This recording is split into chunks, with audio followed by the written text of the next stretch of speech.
Okay, let's get started on beef bourguignon over pasta. It is going to be delicious. Let's start with my grandmother's cast iron Dutch oven. It's been in the family for years. She lived to be 107, but she stopped cooking at age 96.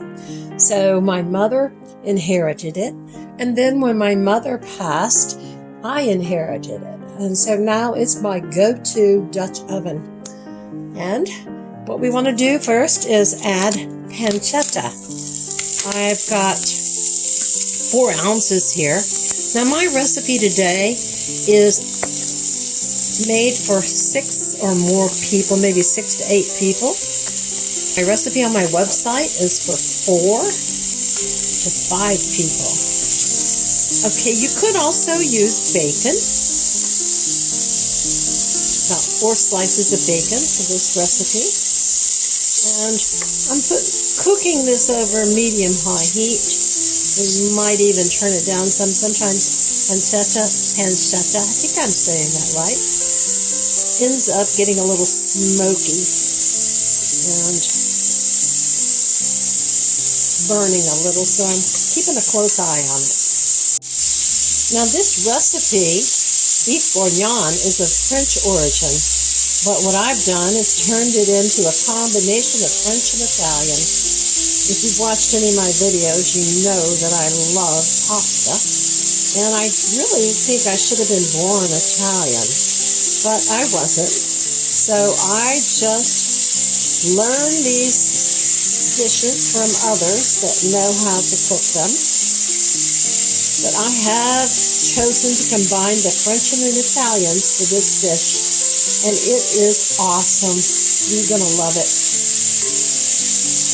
Now I have removed the pancetta from the skillet, and I'm going to add my meat.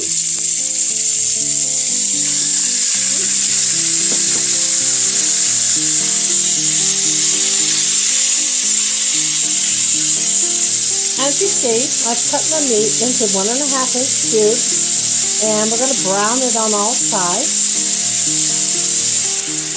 Now, beef bourguignon, as I said earlier, is a French dish, and the French serve this dish over potatoes instead of pasta. Now, I like potatoes, but I love pasta, so that's why you will see my beef bourguignon going over pasta.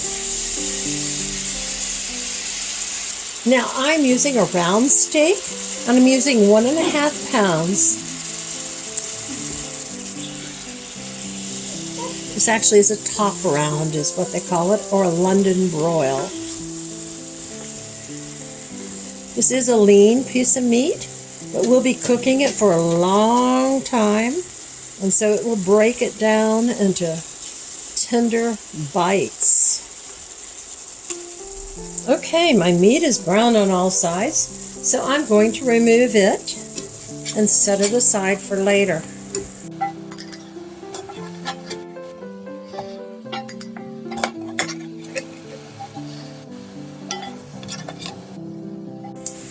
Now we want to add our onions. This is a medium onion, chopped finely. Let's add about 1/2 cup of finely chopped celery and about 1 cup of finely chopped carrots. Now let's saute these. You might need to add a little olive oil. We want to allow these to become a little tender. Okay, my celery and onions and carrots are cooking well. However, I am going to need a little more oil, so I'm going to add about 1 tablespoon of olive oil.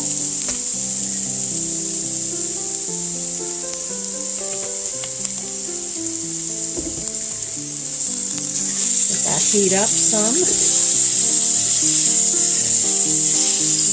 The onions are starting to become translucent. Scraped off the bottom. And so I have chopped 4 cloves of garlic And let's add that now.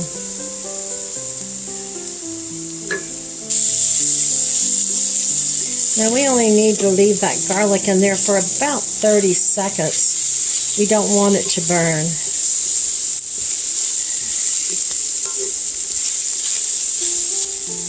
Since my pan is so full, I might be able to let it be there for more like a minute.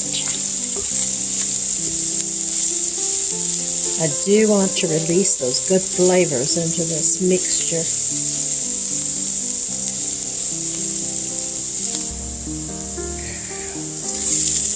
Looking good. Next, bring out your dry red wine. Does not have to be a good wine, but it can be. And let's add 2 cups of wine.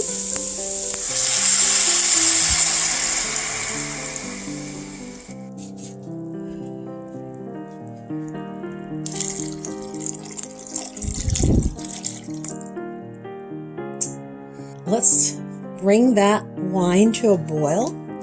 Scrape off the bottom or any of those good tasty tidbits that might be sticking.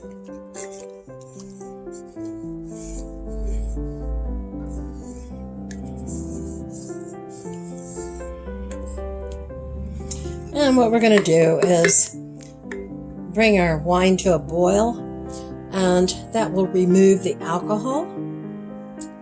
However, with all the cooking we're doing, the alcohol is going to be removed anyway.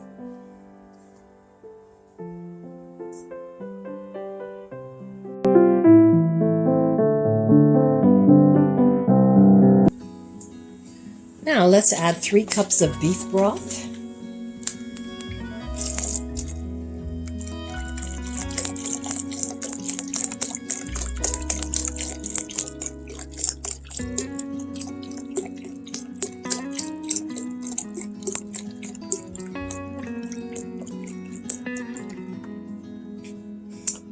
Add a bit more. There we go.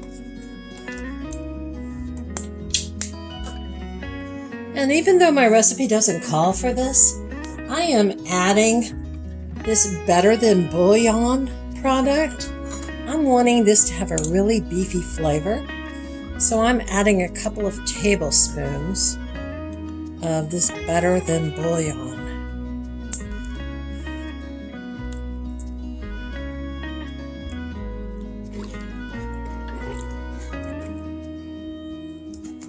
Next, we want to add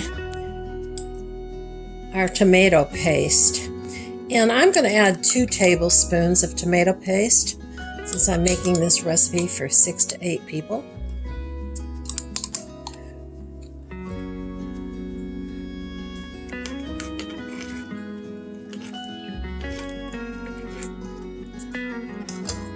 Now, since I only use partial jar of the tomato paste, I will freeze this for other recipes later. Now we want to add 1 bay leaf. I am going to add 2 bay leaves since I increased my recipe. 1, 2. We want 1 to 2 teaspoons of freshly grated nutmeg.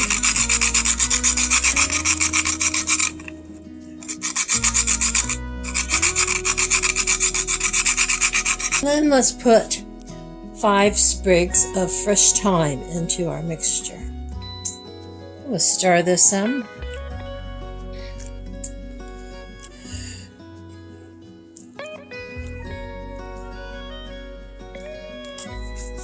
I'm going to add about a teaspoon of salt.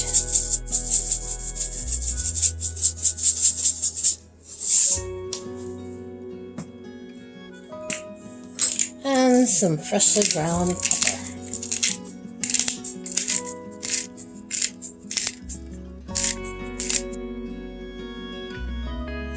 Now let's put our meat and pancetta or bacon back into the pot.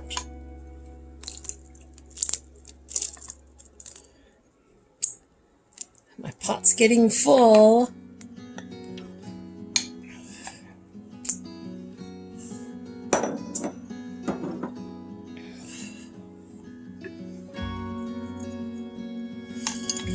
pancetta. Or is it pancetta? Someone will have to help me there.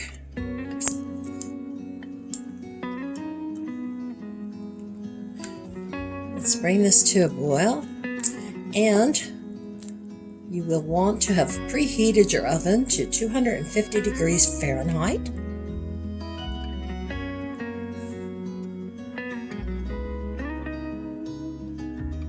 And we're going to cover this and put it in the oven for about 2 hours.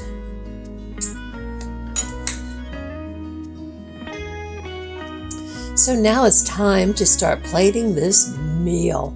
I have used a pasta that is short and curly. You could use most any kind. Fettuccine is one that's nice, but I do recommend a broad type pasta, not spaghetti, because it helps the sauce to stick to it better. Now let's get our sauce on this.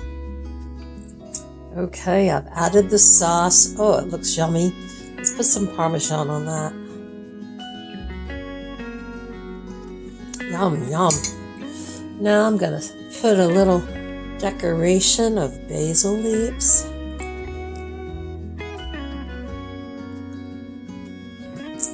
Wow, does that look tasty or what? Let's dig in and enjoy our beef bourguignon over pasta, a combination of French and Italian. Yum.